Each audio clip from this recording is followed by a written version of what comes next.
Good evening and welcome to the May 16th meeting of the Philipstown Planning Board.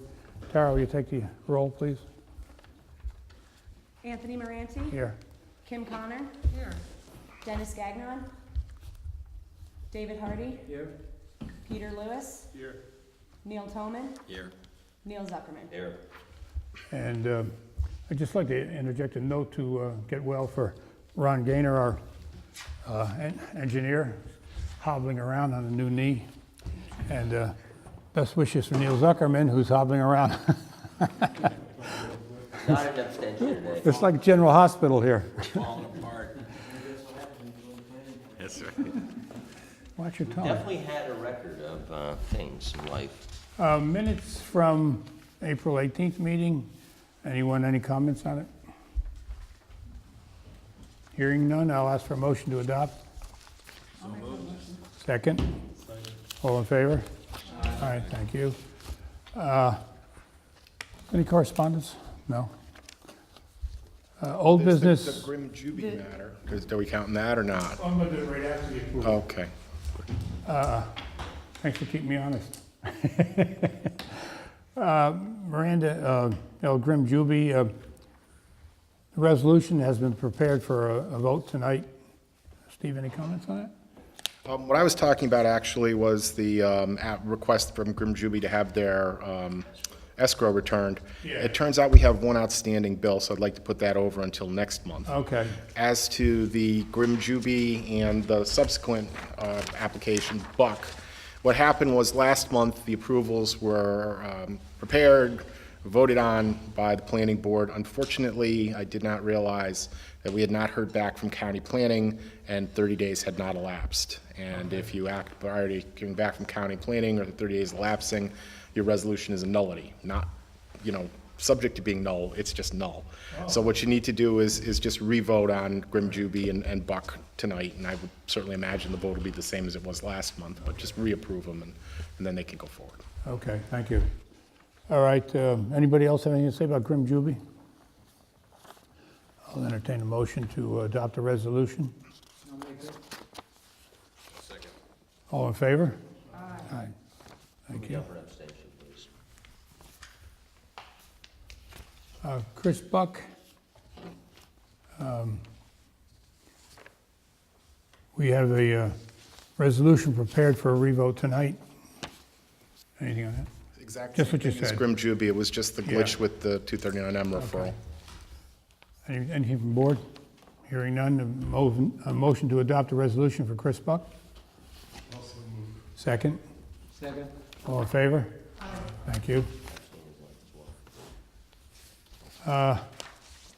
Shoblin, Fortunato. We didn't note that Kim is 359 East Mountain Road South, seeking site plan approval, construct a new single-family residence and detached garage. Glenn? We have not made the application for the variance because I suggested to the owner that he might approach a neighbor to buy a little bit extra. There's actually a stone wall about 30 feet behind his rear line, which is of no particular use or value to the neighbor, so they are negotiating. Should that fail, we'll go and get the variance, but for right now, we'll just hold this, we have to hold it in abeyance here. Okay. So I know they had talked about when we were at the site visit, they were going to get that. Yeah, that has been positive. The owner's come to see me about a couple of things, and it looks like it's going to go through, which will alleviate the need for a variance, get the property a little closer to conformity with regard to area. Won't get it all the way there, but so that's where we are. Okay, Glenn, thank you. Okay. So the only thing we have left is the only thing. Hudson Highland Reserve. Note that Kim's returned to the. Chris, come on. Sure. Good evening all. It's been a while since I've seen you last. Aaron wasn't able to make it tonight, so I'm subbing for him this evening.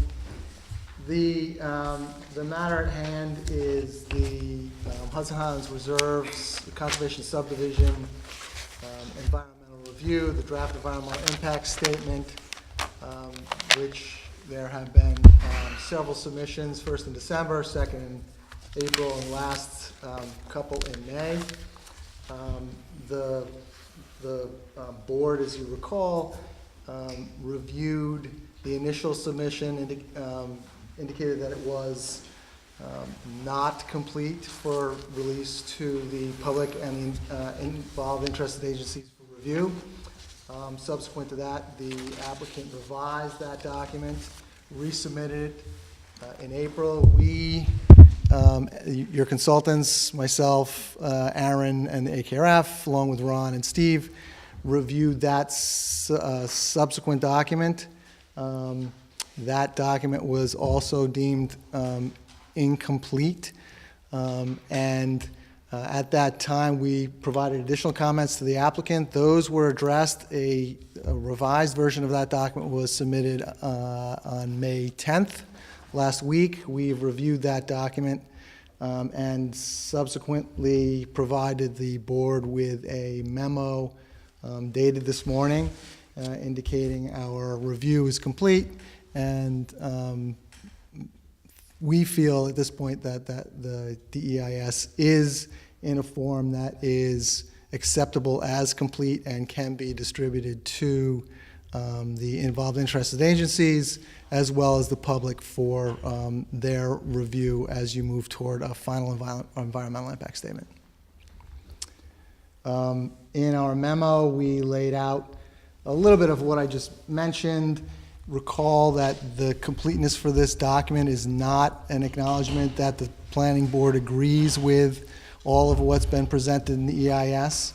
The measure here is that the EIS is compliant with the scope that was adopted by the board, and that it is in a format that presents the information in a way that is digestible by the general public and can be reviewed by them and the involved interested agencies moving forward. The second page of our memo, we talk a little bit about the notice of completion. If the board does determine that the document is acceptable for completion, there will have to be a notice of completion adopted tonight. Steve prepared a resolution for that. Notice of completion will have to be filed with several different organizations, including the planning board, the town board, all interested involved agencies, anybody who's requested information from or a document from the board throughout the process. So anybody requested copies of the scope or the like. And then the applicant, that document also goes to New York State DEC through the Environmental Notice Bulletin, and a copy of it and the accepted as complete DEIS will be submitted to DEC for their filing and review. Copy of the DEIS and the notice of completion will be on hand at the town offices, submitted to the town clerk, copy in the planning board office. A copy can also be included at the library for public review. And then beyond that, the last section of the memo, we talk a little bit about what it is that would be next steps if the board does in fact determine the document as complete tonight. There'll be several things that need to be done. Obviously, you'll vote on whether or not the document's complete. If you do, there's a notice of completion that needs to be addressed. And then from there, the board, if it desires, can set some dates for both a public hearing, which would be held on this draft environmental impact statement for the public to comment on in person. They also have the ability to write in comments.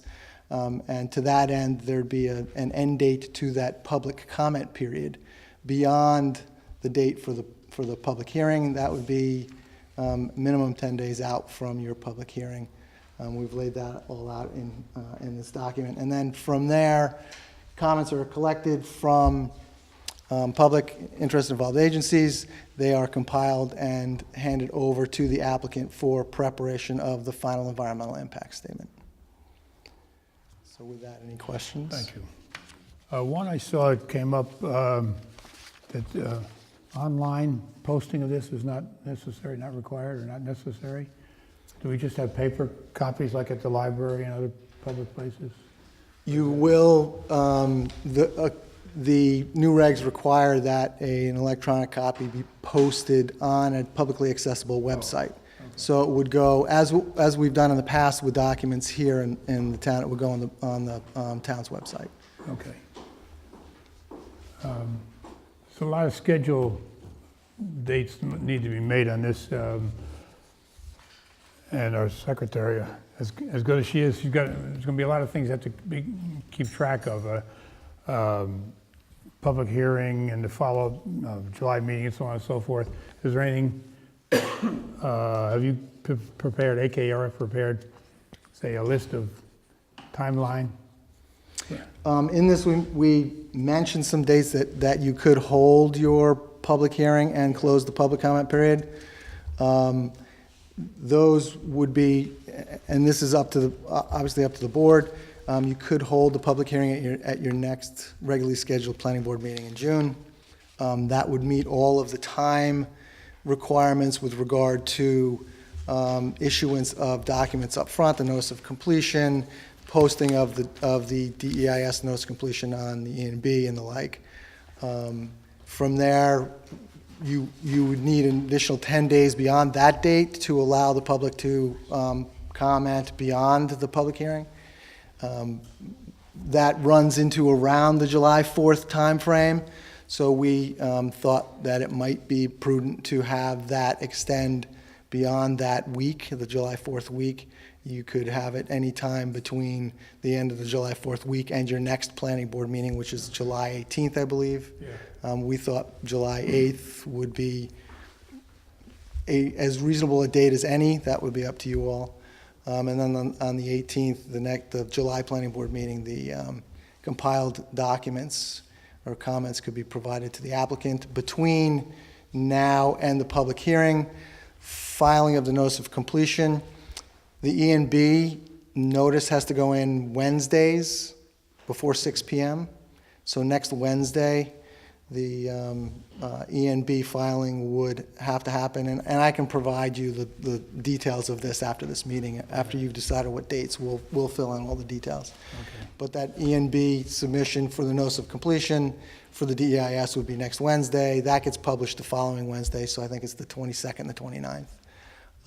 Once the applicant provides hard copies and digital copies of the DEIS, those would go into the town hall, library if you desire, for public access. And beyond that, it's just a matter of making sure that the public meeting, whatever date you choose, is noticed appropriately. It has to be noticed minimum 14 days before the public hearing happens in a local record, paper of record, and on the E&B. Okay, fine. Do you have anything to add? Well, there were a lot of technical comments which Ron and AKRF tackled. I kind of took a slightly broader view of the DEIS in addressing with my comments. When it first came in, my concern was that it didn't really present, in my opinion at least, the project as an integrated housing development and equestrian center. They kind of, again, my opinion, separated them out, and so my comment was I'd really like to see them described as an integrated project and presented as a housing development equestrian center. And I think they did that in their second submission, but the thing that puzzled me was the riding trails. I was under the impression that there were going to be a number of riding trails around the property and what the impact would be, so that was my comment on the second iteration of the EIS. The comments that I got back from the applicant indicated that the riding trails are no longer part of this project, and they cited me to places in the EIS where, in fact, that's stated. So I'm satisfied as far as my first concern. I think the project is now in this EIS very clearly, single-family homes and the equestrian center, and the equestrian activity will be limited to the equestrian center. So in terms of the public looking at the project and understanding what it is, I think they've succeeded in that. Another concern that I had was that the EIS says repeatedly that the houses will be built with green technology and LEED certified, and I complained in the first iteration of it, well, it doesn't really they aren't required to build that, and they should either commit to it or, not have it in there. I've now received a letter from Keen and Bean in which they say that the applicant is in fact committing to the green development and the LEED certification and will accept that as a condition of approval. That being the case, it's absolutely appropriate to have it in the EIS as they do. Other comments were really more just technical issues as far as, there's a zoning change for a portion of the property, and just as a legal matter, when you're going to have a zoning change, you shouldn't consider just the project that's before you. You should consider any possible development under that. It doesn't have to be done in any great detail, but it does need to be addressed, and they did do that in the further iteration. So my concerns as far as, and comments as far as the DEIS, again, in terms of completeness, have been addressed, and as Chris said, we've prepared a notice of completeness, which is the action that you would take to accept the DEIS as complete, and a resolution adopting that notice of completeness if you're satisfied with it. The resolution has a space in it for setting a date for a public hearing. Again, the timeline's set in SECRA. There's no default approval or anything like that, but you should attempt to, comply with them, and as opposed to seeking extensions from the applicant as much as possible. Once you adopt the notice of completion, you'll have 60 days to complete the public comment period. So if you started out with a public hearing in June, that would give you a little bit more leeway time if you want to hold it open until, June, if you want to hold it open until July, or if you just want to hold it open for written comments until July, as opposed to trying to put it off to July, and then you're going to be up against it with the deadline. Okay. Glenn?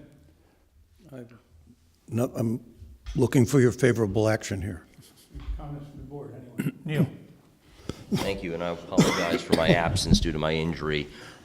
Given it's been a year and a month, pretty close to it, since we had a discussion and a vote on the positive declaration, I had one question for any of the applicant's members or the applicant himself, if you'd like to answer it. And I take it that Steve has covered two of the potential changes. I'm just going to recap very briefly what I said at that meeting on April 19th, 2018, which is the following.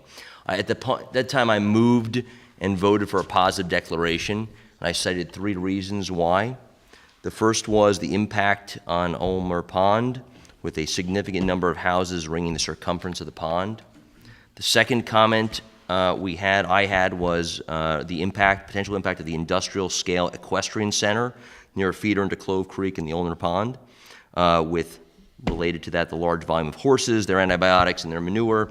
And the third was related to keeping with the community character, that the houses are not clustered, they're not in varying sizes and style, they're uniform and spread out without differentiation. And those are the three reasons I gave for a positive declaration. My question is, besides the two items that Steve mentioned, the removal of trails and the certification of the houses, neither of which I at least thought were issues at the time, what has changed, if anything, about the plan that's been put forth? And I'm not suggesting that's a requirement of the completeness, but it's a question I have 13 months since. Well, I can tell you that the notion that these were cookie-cutter, same-type houses is just a misconception on the board's part. That has never been the case. These houses are going to be individually architecturally designed. And so there will be a flavor to it. I'm not saying that, but these are not going to be one type of house or two types of house every other one. So they will be architecturally designed.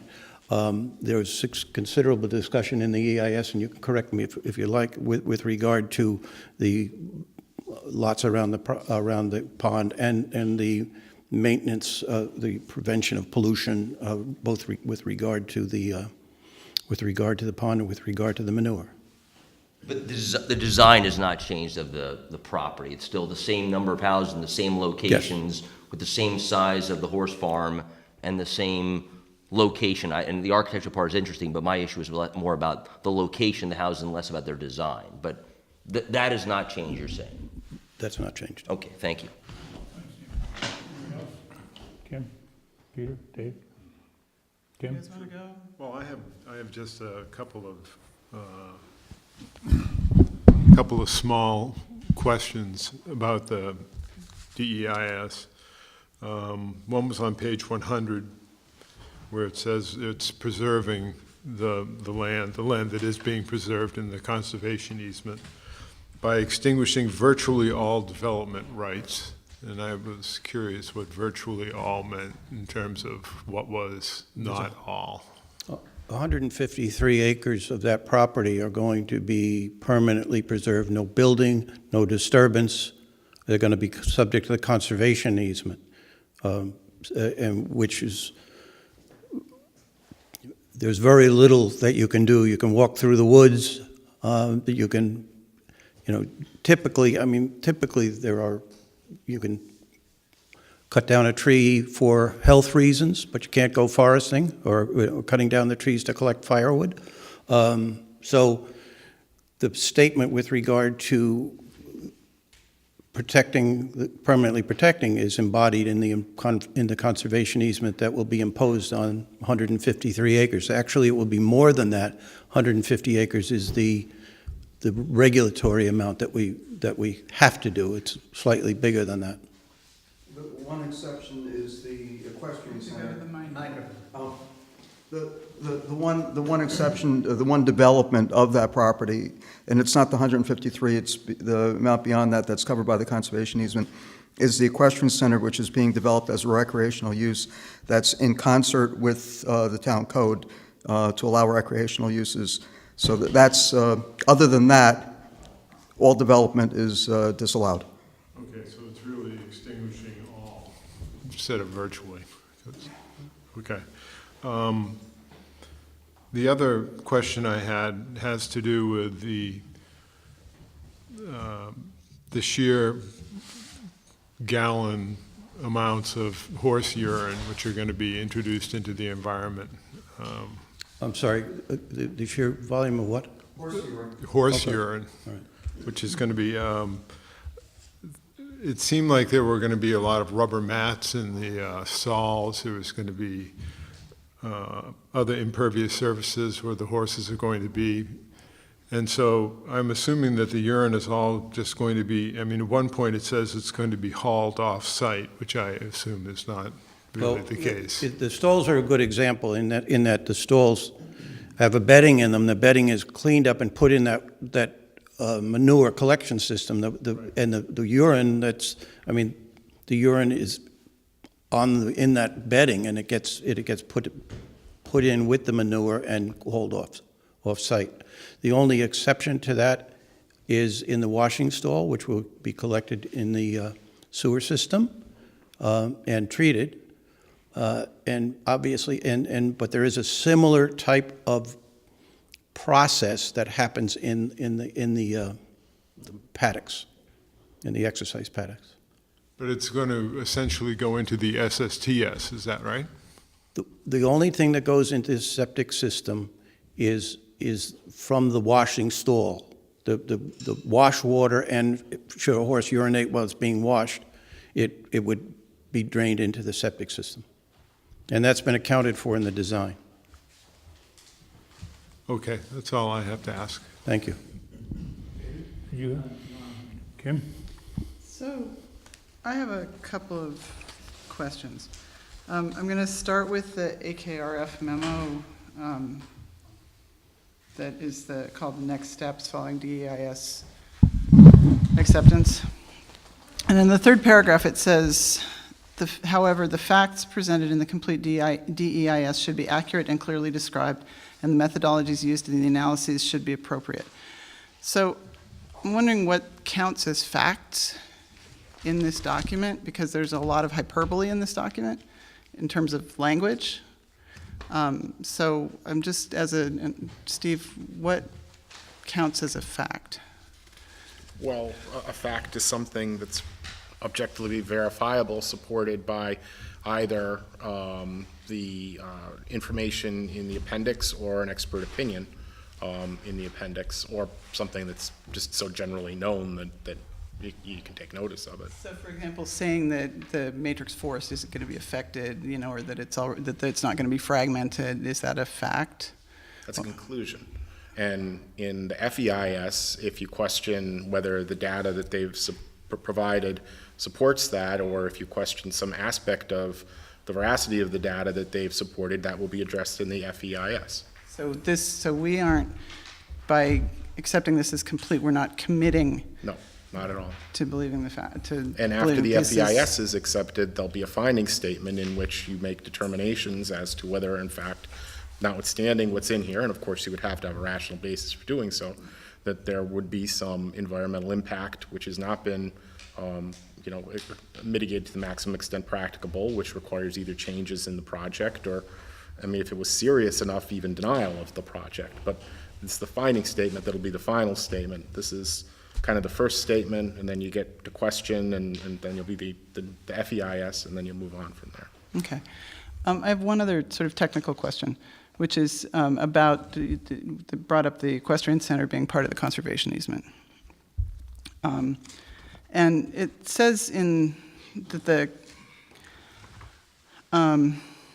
as defined by the town code, the raising or breeding of horses are considered agricultural. Commercial boarding horse operations, as defined by the town code, and the raising or breeding of horses are considered agricultural uses, distinguished from the business use of teaching or training people to ride a horse. And it seems to me that this equestrian center is going to do both. And I'm wondering how that works in terms of our rules about what can be in a conservation easement area. Well, maybe the applicant would like to address that. That question was answered early on, and we tackled that head-on at the very beginning of the project. And there will be boarding, will be breeding, I suppose. I don't know about the breeding. Will be boarding, and incidental. Part of that, I shouldn't say just incidental, but there will be training and riding. We've said that all. And Mr. Garber expressed an opinion as to that this was allowable. Go ahead. No, it's fine, because it was your opinion, so I'm going to let you express your And it opinion. remains my opinion as far as that goes. The agricultural uses for open space are absolutely allowed under the code, the breeding, the riding, et cetera, et cetera. The commercial aspect of it, as I understand it, is so minor that it's accessory at best. It isn't the type of thing that would take the equestrian center out of the agricultural use, which is what it's supposed to be, which would allow it to remain as part of the open space. Now, Recreational uses are also Yeah, but allowed that's- within the conservation easement. they are, but commercial might take it out of if it was so major that it not predominated the use. I don't know the extent to which the lessons and what all are going to be offered. Maybe that's something maybe addressed in the FEIS, I don't know. Yes. But I doubt very much that it's going to be such a large component of what they're doing that it would take it out of the type of thing you could have in a conservation easement. But again, they have to explain what they want to do. Okay, and so my question then, I guess, when we originally were talking about this stuff, it seemed to have been presented that the horse facility was going to be part of the HOA, and that it was going to be for the residents. And I remember that the applicant stood up at one point and said there will be no public events. That the public, that it'll be, that it was only going to be dressage horses, that it, was going to be for the people who lived in these houses.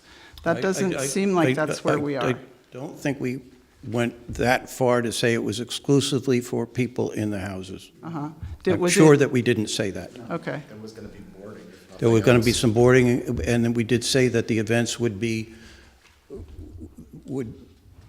invitees to the events would be families of the people that had the horses there, but we wouldn't have a general public event where we put a sign out and said, horse show, public invited.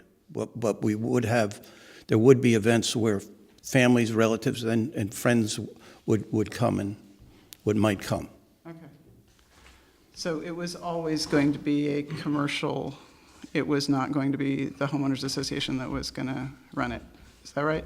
I just want to make sure I've got it right, because There's going to be an operator of the equestrian center, which will be answerable by contract to the homeowners association. The homeowners association will continue to own the property, and they will continue to hold the lease for the lease and the business agreement for the equestrian center operator. So underlying is the homeowners association, but I don't think you can expect a group of homeowners who are trying to govern themselves to also govern an equestrian center, similarly to governing the operation of the sewer treatment plant. That has to be contracted out to a capable person. Okay. Let me just see if there's, I don't think there's anything.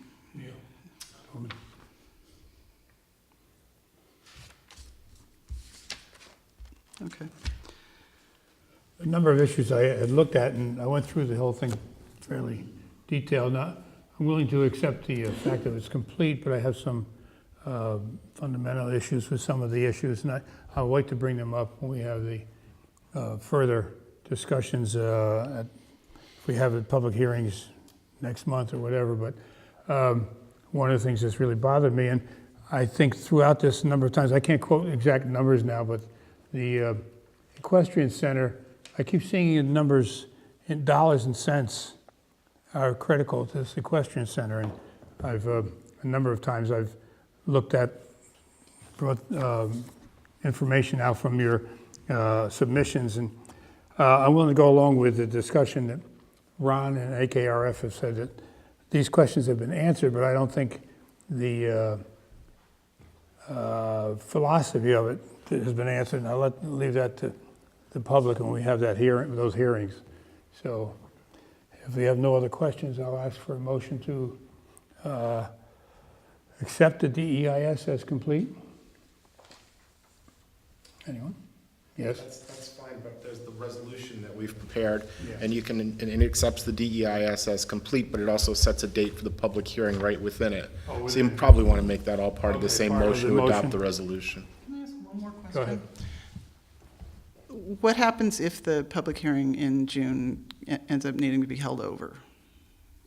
For any reason? You Is hold that it over possible? to We a- can hold it over? Of course, but Yeah. you'd need a good reason. I mean, it No, I wouldn't know. be. Well, like if lightning Yeah, you have strikes. or, 200 people 200 lined up, you people show can't up. hear them all. Yeah, it's a big project. If it's 1 o'clock in the morning and, No, there won't be any of those 1 o'clock in the morning. you know what I mean? I guarantee you there won't be.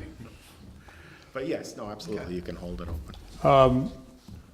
Before we go ahead with this, anyone have any qualms, questions about the public hearing regarding DEIS on next month, the 6th? No, I don't. 20. I do want to state, once you move this motion, I do want one comment to make before we vote. Okay. I'll entertain a motion, then, including the public hearing on June 20th. What's the date? June 20th. June, That's all right, sorry, June 20th? isn't it? I'm pretty sure it's the 20th. 20th. July will be the 18th. July will be the 18th. okay, sorry. Got it, okay. Motion to adopt? Anyone? I'll make the motion. Second? I'll second. All in favor? Oh. One discussion.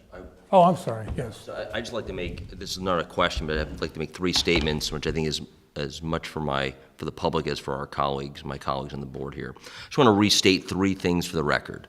1, that we issued a positive declaration because we believe there was a potential to cause at least one significant adverse impact. I want to make sure that's clear, and a positive does not mean positive as in good. A positive means the opposite, oddly enough.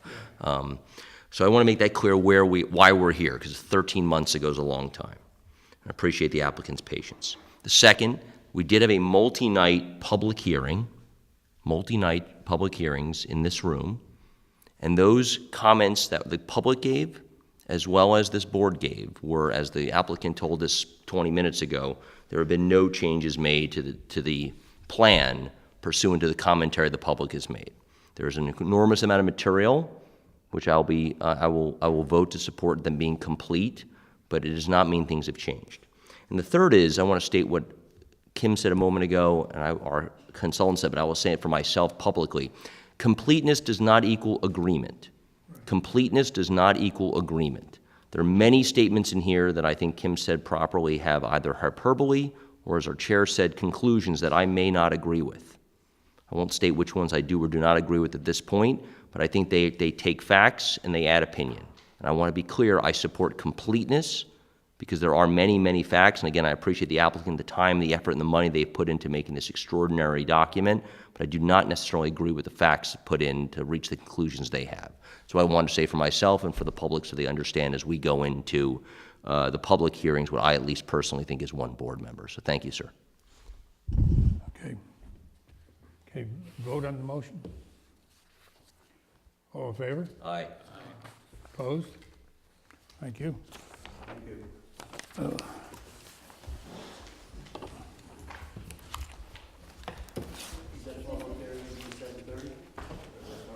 Oh, good question. Yeah, yeah, I see no reason why not. I know sometimes it started a little bit earlier. Michelle, Can I ask a simple clarification? please stand up so we can hear.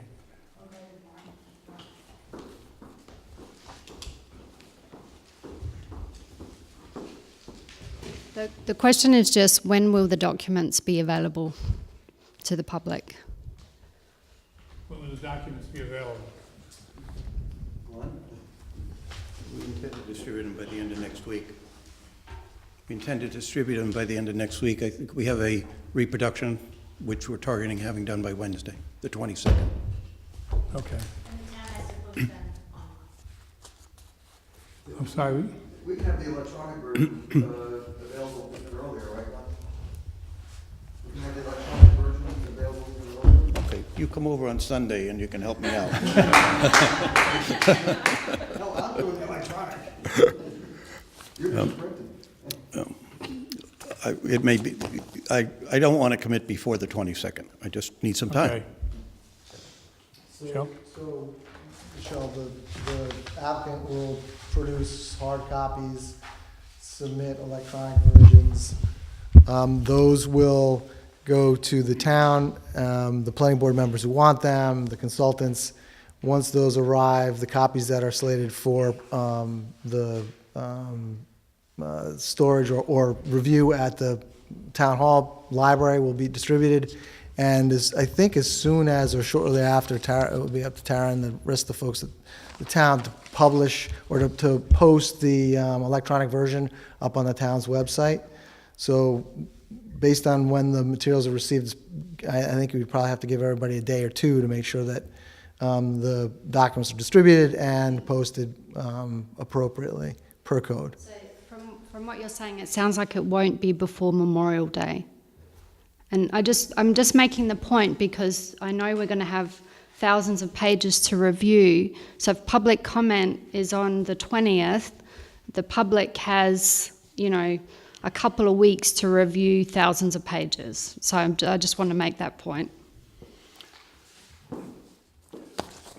Anything else? Glenn? I don't think so. I do want to ask a question, actually, with regard to your comment before about copies to people who have expressed interest. At the very beginning, you were saying we had to make a copy for the library. Is there a list of who gets a copy that you will generate from the minutes? I think the only group that asked for it, but maybe you would remember, was Hudson Highlands Land Trust. From whoever we distribute, I kept that list from who we distributed the scope to, but as Right. far as outside agencies, I'm pretty sure the Hudson Highland Lands Trust is the only one who ever requested. I think it's just A copy. Land Trust. Anything else? Keith? No, sir. Anybody on the board? Move to adjourn. I'll make that motion. Second? All in favor? Aye. Thank you.